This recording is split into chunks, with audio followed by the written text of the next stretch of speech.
Selamat pagi teman-teman Madecoy, kita berjumpa lagi di dalam Persekutuan Madecoy tanggal 9 Mei.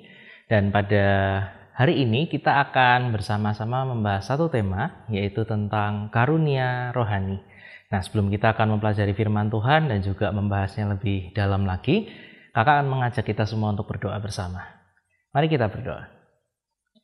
Tuhan Yesus yang baik, kami bersyukur untuk pagi hari ini ketika kami boleh bersama-sama kembali berkumpul meskipun secara virtual, kami bisa bersekutu bersama, beribadah bersama lewat persekutuan Madecoy ini. Tuhan yang berkati supaya pada hari ini kami dapat kembali belajar firman Tuhan, kami boleh mencintai firman-Mu dan melakukan firman-Mu di dalam hidup kami sehari-hari. Terima kasih ya Tuhan, di dalam nama Tuhan Yesus kami berdoa dan mengucap syukur. Amin. Oke, teman-teman semua, pada pagi hari ini seperti tadi sudah kakak bilang, kita akan membahas tentang satu tema, yaitu karunia rohani. Nah, kita akan bersama-sama membuka Alkitab kita. Kakak akan bacakan bagi kita semua. Pada pagi hari ini, kita akan membaca firman Tuhan yang diambil dari 1 Korintus pasal yang ke-12, ayat 1 sampai dengan 11. Sebetulnya nanti teman-teman bisa membaca ayat ini secara penuh di rumah, namun pada persekutuan pagi hari ini kita akan membaca satu bagian saja, yaitu di ayat yang pertama. Untuk ayat kedua dan juga 11 nanti teman-teman bisa membaca di rumah masing-masing. Saya akan bacakan 1 Korintus pasal 12 ayat yang pertama. Sekarang tentang karunia-karunia roh, aku mau, saudara-saudara, supaya kamu mengetahui kebenarannya. Kakak akan bacakan sekali lagi. Sekarang tentang karunia-karunia roh, aku mau saudara-saudara supaya kamu mengetahui kebenarannya. Demikian pembacaan firman Tuhan kita pada pagi hari ini. Nah teman-teman, berbicara tentang karunia rohani, maka muncul sebuah pertanyaan mendasar bagi kita semua. Apa itu sebetulnya karunia rohani?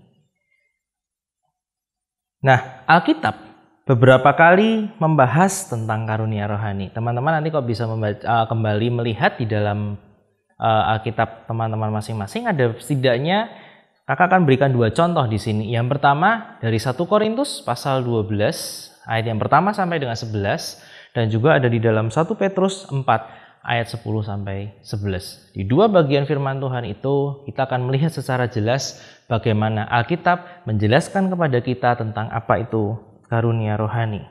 Nah, yang menjadi unik di sini adalah di ayat pertama tadi. Paulus adalah penulis surat Korintus ini justru ingin bahwa semua jemaat Korintus pada saat itu dan juga sekarang kita melalui ayat tadi kita bisa melihat bahwa Tuhan ingin kita mengetahui kebenarannya, bukan untuk disembunyikan, bukan untuk menjadi misteri yang tidak terpecahkan. Untuk apa semua itu? Nanti kita akan tahu jawabannya. Nah, yang pertama, apa sebenarnya karunia rohani? Kalau kita mendefinisikan secara mudah, karunia rohani, perhatikan di sini baik-baik, akan muncul kalimat di bawah ini. Karunia rohani adalah suatu kemampuan atau pemerlengkapan khusus yang diberikan Tuhan secara cuma-cuma kepada kita dan spesifik dan khusus, khas. Untuk siapa? Untuk kepentingan umat Tuhan. Kakak ulangi sekali lagi. Karunia rohani adalah kemampuan atau pemerlengkapan khusus yang diberikan Tuhan secara cuma-cuma, gratis. Kita tidak perlu meminta, Tuhan memberikannya kepada kita secara spesifik, khas untuk kepentingan umat Tuhan. Nah, kalau di sini kita melihat ada satu bagian yang bisa kita telah bersama. Kemampuan khusus. Karunia rohani berkaitan dengan kemampuan khusus. Kemampuan apa? Kenapa disebut kemampuan khusus?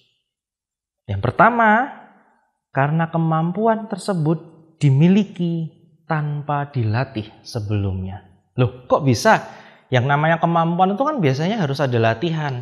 Kalau kita punya kemampuan bermain musik, bukankah kita sebelumnya sudah berlatih bertahun-tahun? Kita ikut les, kita ikut lomba, kita ikut training ini dan itu supaya kita mahir bermain musik. Kemampuan khusus atau karunia rohani ini adalah kemampuan yang diberikan tanpa pernah kita latih sebelumnya. Itu adalah salah satu ciri dari karunia rohani. Dan itu bisa terjadi. Lalu yang kedua, kemampuan khusus ini agak sedikit berbeda. Ada kesamaan tapi ada perbedaannya. Maka kakak bilang ada sedikit berbeda.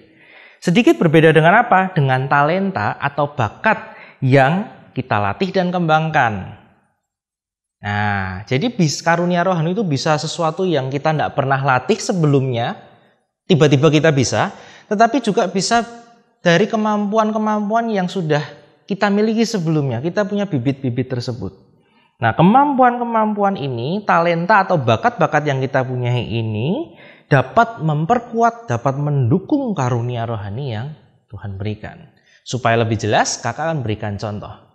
Salah satu karunia rohani yang tercatat di dalam Alkitab, kalau kita terjemahkan dalam bahasa kita saat ini, yaitu adalah pelayanan lintas budaya. Apa itu pelayanan lintas budaya? Kakak berikan contoh. Misalnya, ada seseorang, ia dari kecil hingga dewasa, dia hidup di kota besar, kota metropolitan. Bisa Jakarta, bisa Surabaya, contohnya itu. Dia hidup dengan berbagai macam fasilitas-fasilitas yang sudah membuat dia nyaman. Saya mau itu ada, saya mau ini ada, saya mau ke sana ada, saya mau melakukan ini ada, semua ada. Hidupnya terasa sudah lengkap, sudah penuh. Hingga pada satu titik di dalam hidupnya, Tuhan memanggil dia dengan caranya yang ajaib. Tuhan memanggil orang ini untuk pergi ke satu tempat yang tidak pernah ia kunjungi sebelumnya. Bahkan namanya tidak pernah dia kenal sebelumnya. Satu tempat di pedalaman di pulau Kalimantan. Orang ini datang kepada suatu suku yang tidak pernah ia kenal sebelumnya. Satu tempat yang berbeda dengan budaya-budaya yang selama ini ia pahami, ia lakukan. Ini yang dimaksud dengan pelayanan lintas budaya. Apakah semua orang yang dipanggil demikian? Tidak. Hanya ada orang-orang tertentu. Makanya ini dibilang adalah sesuatu yang khas. Bukan umum. Kalau umum berarti semua dipanggil untuk ke sana. Tapi tidak, ini sesuatu yang khas. Kemudian orang ini masuk ke sana, tinggal di sana. Dia dipercaya oleh Tuhan dan gereja pengutus untuk melayani jemaat Tuhan di sana. Mengabarkan Injil, menumbuhkan iman jemaat di pedalaman. Kenapa sih harus begitu? Kalau tidak ada yang diutus, maka siapa yang akan menolong orang-orang ini? Siapa yang akan menolong saudara-saudara kita yang ada di pedalaman jauh di sana?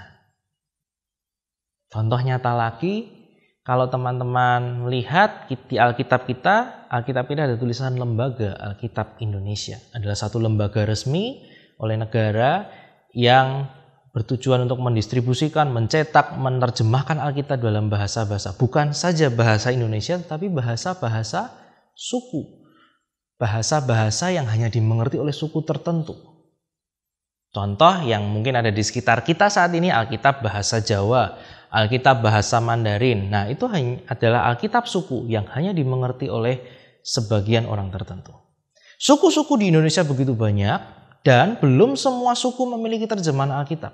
Oleh karena itu diperlukan orang-orang dengan kemampuan khusus, dengan panggilan khusus.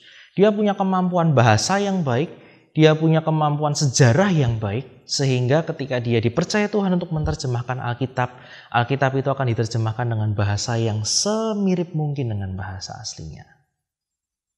Contoh yang terakhir, teman-teman lihat di samping ini ada sebuah foto, di mana foto itu adalah seorang wanita. Siapa wanita ini? Wanita ini bernama Joyce Lin.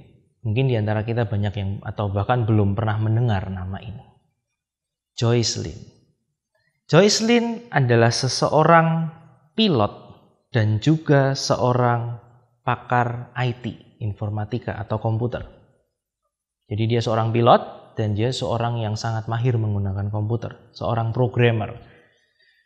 Sebagai pilot, Joyce ini terbang ke pedalaman-pedalaman di Papua. Untuk apa? Untuk mengantarkan obat-obatan, mengantarkan logistik, mengantar para misionaris atau relawan-relawan untuk masuk ke pedalaman, untuk menolong mereka, untuk supaya orang-orang di dalam suku pedalaman ini tidak menderita. Ini yang dilakukan Joyce dan itu sudah dilakukan bertahun-tahun. Yang Joyce lakukan ini adalah sebagai pilot misionaris. Jauh sebelum dia menjadi seorang misionaris, Joyce ternyata sedari kecil dia sudah sangat menyukai komputer di usia yang ke-8 tahun. Sampai di usia setelah SMA, dia kemudian mendaftar di perguruan tinggi dan dia diterima di sebuah perguruan tinggi yang boleh dikatakan ini adalah perguruan tinggi yang paling diincar oleh seluruh orang di dunia ini. Apa itu? MIT. Di sini dia belajar tentang informatika, tentang komputer sehingga dia bisa lulus dengan baik, dia memperoleh sarjana di sana. Dia juga punya sertifikat pilot ketika dia sedang sekolah. Dia sempat bekerja di sebuah perusahaan besar, dia mendapatkan gaji yang tinggi, jabatan yang tinggi. Tapi sampai pada satu titik di masa hidupnya, Joyce berpikir bagaimana ya ia bisa menghubungkan antara panggilan hidupnya untuk melayani orang-orang juga dengan kemampuannya menerbangkan pesawat dan juga komputer. Dan ternyata Tuhan menuntun dia ke Papua. Sehingga ia menjadi orang yang melayani dengan luar biasa di sana. Tanpa Joyce mungkin distribusi menjadi terhambat. Namun sayang, beberapa tahun yang lalu pesawatnya jatuh dan Joyce meninggal.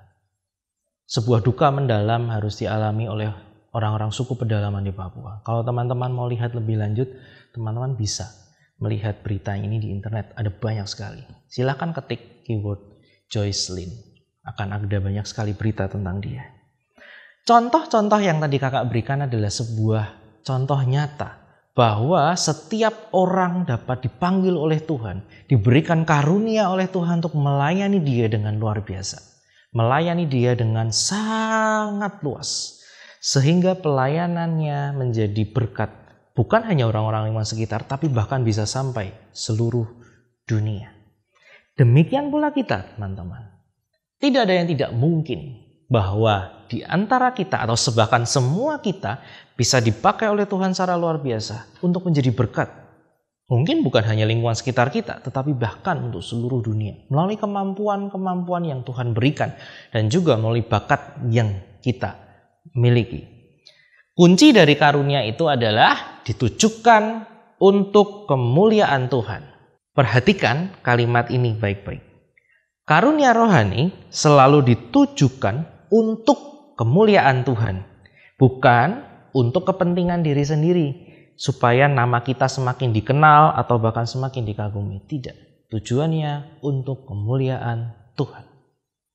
Ini yang menjadi kunci bagi kita. Jadi itu ya teman-teman, apa itu karunia rohani adalah satu kemampuan khusus yang diberikan oleh Tuhan. Dan bakat-bakat kita bisa mendukung untuk melakukan pekerjaan Tuhan di sana. Lalu Tuhan memberikan karunia apa ya kepada saya? Kalau memang setiap orang percaya diberikan oleh Tuhan karunia, saya bisa melakukan apa? Karunia apa yang Tuhan berikan kepada saya? Kalau teman-teman nanti baca di Alkitab ada banyak sekali contoh-contoh karunia.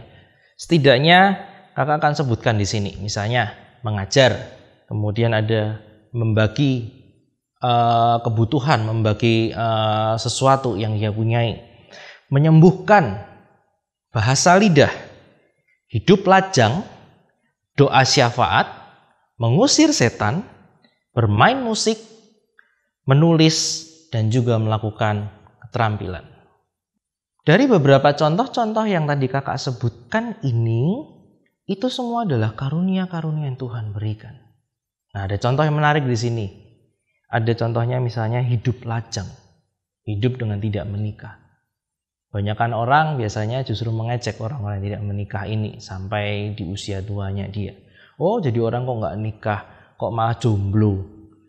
Teman-teman, perhatikan dengan baik-baik bahwa Alkitab menghargai dengan sungguh orang-orang yang memutuskan untuk tidak menikah. Kenapa?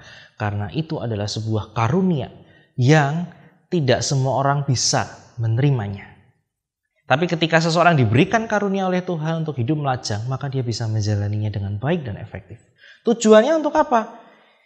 Tujuannya tentu macam-macam. tetapi secara umum supaya dia bisa melayani Tuhan dengan sangat-sangat efektif tanpa ada kepentingan ini dan itu. Contoh, ketika tadi di awal kita melihat ada seseorang yang diutus Tuhan untuk masuk ke pedalaman, atau misalnya diutus masuk ke medan yang berbahaya. Kalau dia menikah mungkin itu akan membahayakan pasangannya. Tapi jangan-jangan Tuhan memanggil dia untuk hidup lajang karena dia sedang dikhususkan oleh Tuhan untuk masuk ke satu pelayanan tertentu. Nah, itu contoh yang nyata. Nah, dari demikian ini ada hanya sebagian contoh kecil. Ada masih banyak hal lain. Kalau demikian, maka sebetulnya setiap kita pasti setidaknya punya satu karunia rohani. Pasti di antara kita minimal punya satu karunia rohani. Bagian kita saat ini adalah menemukannya. Tugas kita adalah menemukan karunia yang Tuhan berikan. Tuhan sekali lagi di ayat pertama tadi, dia tidak menutup-nutupi, dia tidak menyembunyikan. Tapi dia ingin kita mengetahuinya. Kalau Tuhan ingin kita mengetahuinya, berarti sebetulnya Tuhan sudah memberikan petunjuk. Tuhan sudah memberikan contoh-contoh. Tuhan sudah memberikan petunjuk-petunjuk yang nyata supaya kita bisa menemukan itu. Bagaimana caranya? Tuhan bisa menyatakan karunia itu kepada kita dengan berbagai cara. Misalnya, satu, melalui panggilan khusus yang diberikan dari Tuhan langsung kepada kita. Misalnya melalui hati nurani, ada satu kegerakan di dalam hati yang luar biasa yang saya harus berangkat, saya harus melakukan itu. Saya nggak bisa berhenti, saya harus segera mengerjakannya. Ini sebuah dorongan dari Tuhan. Dan itu Tuhan panggil secara spesifik. Yang kedua, konfirmasi dari orang lain. Bisa jadi kita nggak pernah menyadari bahwa doa-doa kita ternyata terus memberkati banyak orang. Ketika kita mendoakan seseorang, maka ia merasakan damai dari Tuhan. Ketika kita sedang mendoakan teman kita yang sedang dalam pergumulan, ia merasa dikuatkan. Kita merasa doa kita biasa saja, tapi ternyata konfirmasi dari orang lain bilang bahwa kita punya, melalui doa-doa kita, maka mereka dikuatkan. Itu artinya sebenarnya sebagai sebuah tanda bahwa kita memiliki karunia untuk berdoa. Tidak semua orang bisa melakukannya. Semua orang bisa berdoa, betul. Tetapi ada orang-orang tertentu yang Tuhan berikan karunia untuk bisa berdoa dengan lebih spesifik lagi, lebih khusyuk lagi. Lebih hebat lagi, dia bahkan bisa berdoa hingga waktu yang lama. Kalau kita berdoa mungkin hanya 2-3 menit, dia bisa berdoa puluhan menit, bahkan mungkin berjam-jam. Dan dia menikmatinya. Itu adalah sebuah karunia dari Tuhan. Lalu yang ketiga, bisa juga kemampuan yang muncul secara tiba-tiba di saat yang genting. Kemampuan yang muncul secara tiba-tiba di saat yang genting.